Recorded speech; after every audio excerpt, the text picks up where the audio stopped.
Hey everybody, this is Sean Kennedy, your history instructor. For the minimester, U.S. History 1302 in fall of 2012. So this is a orientation designed to make sure you are well versed and familiar with how the course is organized and the expectations of the course. A good part of succeeding in an online course is really having a firm understanding of what is expected of you and where that stuff is located within the class. So that's what today's orientation is all about. So I'm going to ask you a series of questions, and then I'll respond to the questions. You need to write those questions down, and then the responses to those questions, and you're going to send those to me via email. So if you haven't done so already, you want to print out the syllabus. So I'm going to open up the syllabus right now. Close out all my windows here except for that one. Syllabus. You should print it out. It's just a good habit to print it out. And make sure you have it with you. So it's just there for your reference, so you understand the expectations and whatnot throughout the course. My name is Robert Sean Kennedy. I go by Sean, so you can call me Robert. You can call me Sean. You can call me Mr. Kennedy if that's more comfortable for you. Just don't call me Sir. It's kind of generic and anonymous. It's part of being successful in anything, but specifically in college, is to feel connected with those that you're involved in the endeavor. And so since it's an online class, it's basically me and you, right, within this course. So know me by my name. My parents never called me Sir. My friends never called me Sir. My colleagues certainly don't call me Sir. But so please don't call me Sir. Just call me either Robert, you can call me Sean, or you can call me Mr. Kennedy, or Professor Kennedy, or Instructor Kennedy. Either way, right? I'm not too much into pretenses of respect. You could show me your respect by being dedicated to this course for the next 6 weeks and being committed to your success, right? My professional goal is to make sure you're successful, and also to make sure that this is the last time you ever take U.S. History 2, right? So if this is the first time you ever take a U.S. History 2 course, this should be the last time. If you've taken this course before, make sure this is the last time. I'm sure you don't need me to tell you this. You have bigger and better things to do with your life than take this course. There's a lot of important stuff in this course, and some great information and some great ideas and thoughts. But taking it more than once is really get in the way of your goals and your dreams and things that you need to do within your life, right?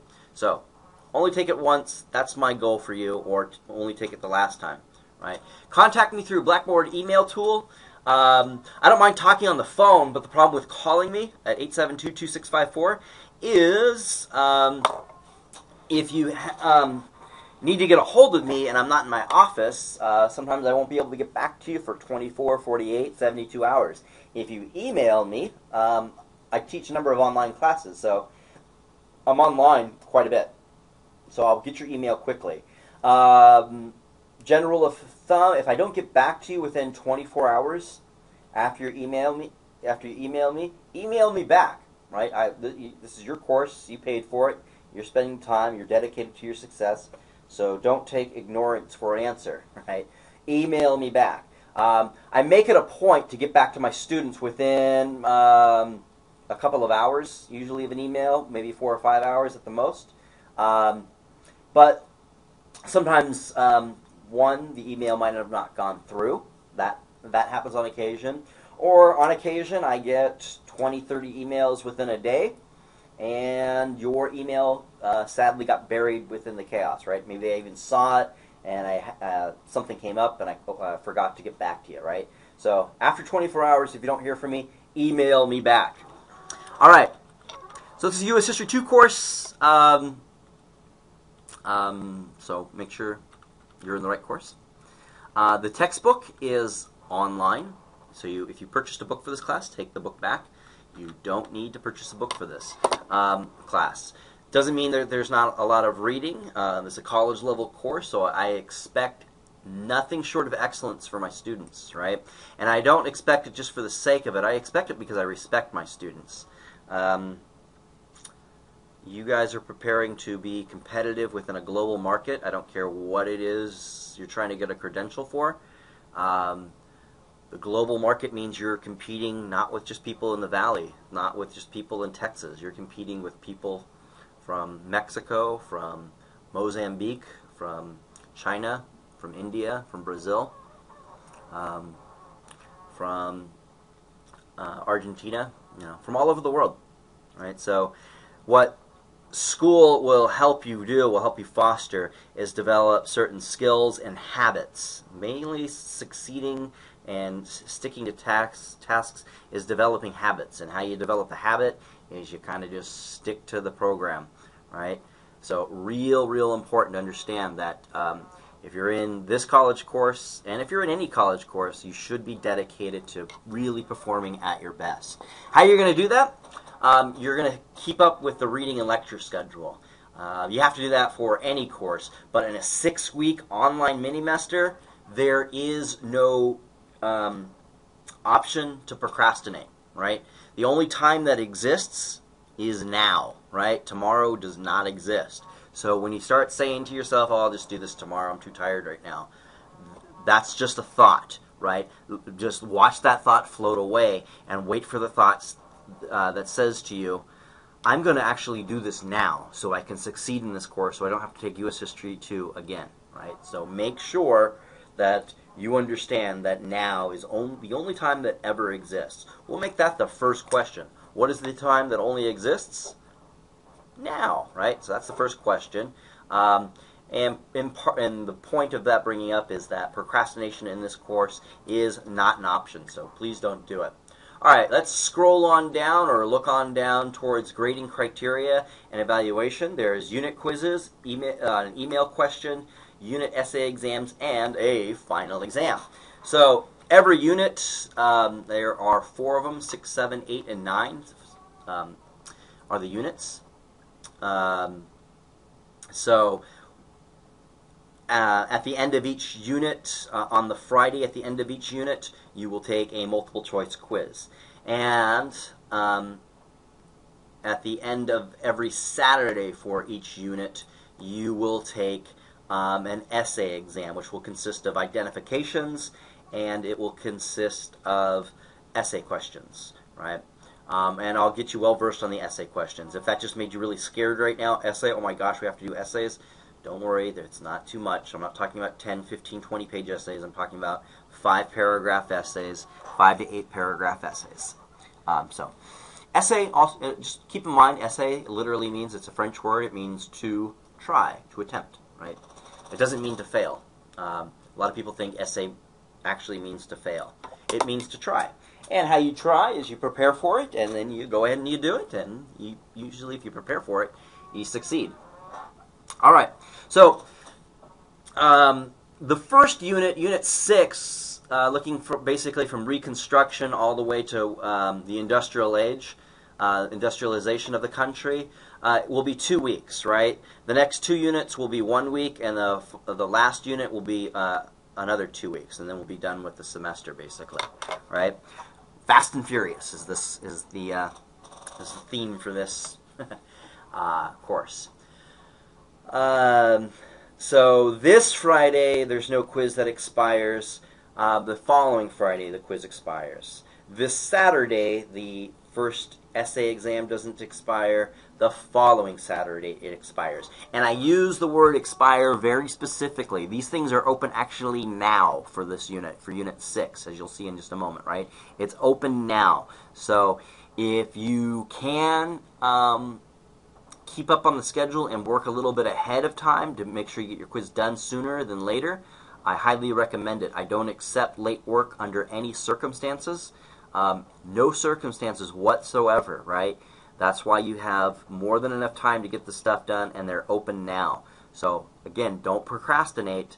Don't put it off, and just know when things expire, and you don't have to worry about missing it.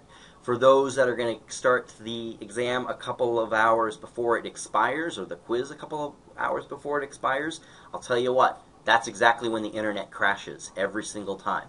So don't wait till the internet crashes to complete it, right?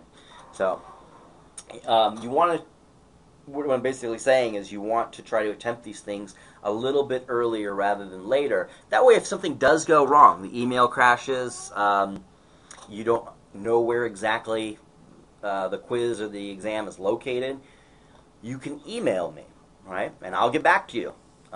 And then I will, and then I'll let you know what's going on, or try to address the situation. If you wait till the last minute and email me at 11 o'clock at night, well, I go to bed pretty early, so I can't help you. Right? So just keep that in mind, unit quizzes and exams. The email question, from 1 to 5 times throughout the semester, you will get an email from me. And it will be asking you about specific content within the class. It'll be some sort of short answer question. And you have 24 hours to respond to me. Right? And your response better be adequate, it better be sufficient, it better be excellent. Right? So I just put that out there just to explain that. Right? The purpose of this assignment is to keep you on your toes and to keep you in the mindset of staying ahead of schedule, right? There is no opportunity to procrastinate. If you procrastinate, then you're basically dead in the water. So basically, the email question is giving you credit for doing what you need to do, is staying on top of the schedule, right? If I don't hear back from you, then you don't get credit for it. And the purpose for that, now I'll make this the another question here. Forgetting to ask questions here. What's the purpose of making sure it's 24 hours? In order to be successful in this course, especially because it's just 6 weeks, you need to make sure your Blackboard is the equivalent of Facebook, right? Just suspend your Facebook account for the next 6 weeks if you have a Facebook account. I know not everybody does. But for those that do, don't just suspend it. There's a way of suspending it. Don't even look at it, right? That is such a, and I suffer from this, that is such a time-consuming medium, right? It's very addicting. Your Facebook now is Blackboard, right? You should be on that every single day. You should be looking at it. You should be immersed in it. You should know exactly what is coming up, when it's coming up, right? So the purpose of making sure that you respond in 24 hours is that I want to make sure that you're on Blackboard and on Blackboard consistently. So you will get an email from me, maybe 1, maybe 2, maybe 3, maybe 4, maybe 5. So make sure you respond to me within 24 hours to the question that you're asked, right? Let me ask you a couple more questions here. When do unit quizzes expire? They expire at the last Friday of each unit. When do unit exams expire? They expire at the last Saturday of every unit. All right, so make sure you email me those questions as well. All right, and then the final exam towards the end of the semester will be comprehensive, and I'll give you a study guide for that. All right, let's go to the online textbook real quick. Open it up. You can open it up there. Let's actually open it up inside Blackboard. So for now, the page is the course is opening up in Start here. After this week, it will open up in Units. So you can open up the textbook here. You can open it up the textbook here if you like, or you can go straight to the units. Go straight to the units because that's where also the quizzes and the exams are. So I suggest clicking units and going to the reading material from here. All right, so it just lets you know, again, the first quiz expires November 9th, the exam expires November 10th, and those are the last Friday and the last Saturday of this unit. So it's a 2-week unit. Open it up, and here's the reading, right? So you've got Reconstruction, Chapter 13, Chapter 14, Changing Landscapes, Chapter 15, The Gilded Age, Chapter 16, Urban Nation, 1890s to 1900s. So just go ahead and open up Chapter 13 right now. Go ahead and do that with me. And it's opening on up. There it goes. Boom. It should open up no problem with you. Each chapter will be more or less constructed the same way. There will be a lecture from me right here, right? Instructor lecture on reconstruction. Yes, click this. So if you have a question, when in doubt, click things, right? I get a lot of students will say, hey, am I really supposed to open that up? Yes, that's why it's hyperlinked. So open anything up. You won't break anything. You won't open up something that will destroy your life. Everything in here is designed to make sure you succeed, and if it's hyperlinked for you to open up. So open up everything. When in doubt, open it up. Right? Okay, so lecture. Click the lecture. When you get a chance, we'll come back to that in a second. I just want to go through the whole thing real quick. So you got the lecture, and then you have lessons, which is basically the textbook of the course. And I'll open up those in just a second. And then on occasion, you'll have an article to go through. Your articles are anywhere from 2 to sometimes 4 pages, dealing a little bit more in depth with the subject matter. Right? So the lecture, let's open up the lecture real quick. Shaboom, opens on up. And here is the lecture. Every lecture has an essay question associated with it. And again, the essays will be, you will be responding to those essays on the exam that comes up. So for this unit, let's see, there is 1, 2, 3 lectures. So there will be 3 essays for this unit. In the exam will randomly pick one of the 3 essays. So you won't get all 3 of them, but you have to be prepared for all 3 of them, because if you're not, and you get the one that you're not prepared for, well, then you're not going to succeed in this course. So you need to be prepared for all of them, right? And how you prepare for them is you physically write down the essay question. So take a pencil or a pen or a crayon, if you can read it, whatever it takes, write it down. Discuss the 2 constitutional theories that evolved around the question of Reconstruction, and give a brief description of political Reconstruction. Write that down. When you write that down, rather than just reading it or copying and pasting it, you will be a lot more familiar with what this is asking, right? You might write something down and go, I wonder what he means by constitutional theories. I don't understand what he means. Then you email me, hey, what do you mean by constitutional theories, right? Hopefully when you watch the lecture, that's self-evident. So, but if you have a question, just let me know, right? What does he mean by give a brief description of political Reconstruction, right? So when you write them down, you become familiar with the prompt. Now, to succeed on these, you open up the prompts. Click the link, open it up. Mine's in edit form, so it has a kind of drop-down link. Yours will open up automatically. So you'll see me, there I am. Hey, there I am with a shaved head. I don't have a shaved head anymore. It was hot back then. This is the period, basically, where the class begins dealing with... So I might keep this lecture the way it is. I think I might change it up a little bit and include a PowerPoint presentation with it. But that's me. That's what I look like. That's at my home, in my office. So you're going to view this, and don't. I mean, it's pretty entertaining. So definitely have some popcorn. So watch it and go, wow, this is amazing. Look at him. He's on the screen. And be amazed by that and all that. But don't be so amazed. Don't be so in awe of me that your hands are frozen, right? Have something in your hand to write with and a piece of paper. And what you should be taking notes on is, this is part 1, or concept 1. Write this down. Discuss the 2 constitutional theories that evolved around the question of Reconstruction. Physically write that prompt down. And then, as you're watching, you simply take notes to address that prompt. And then you'll have a body of notes. You'll probably have maybe a half page of notes after responding to part 1 or concept 1. When you get to part 2, concept 2, right here, physically write this down.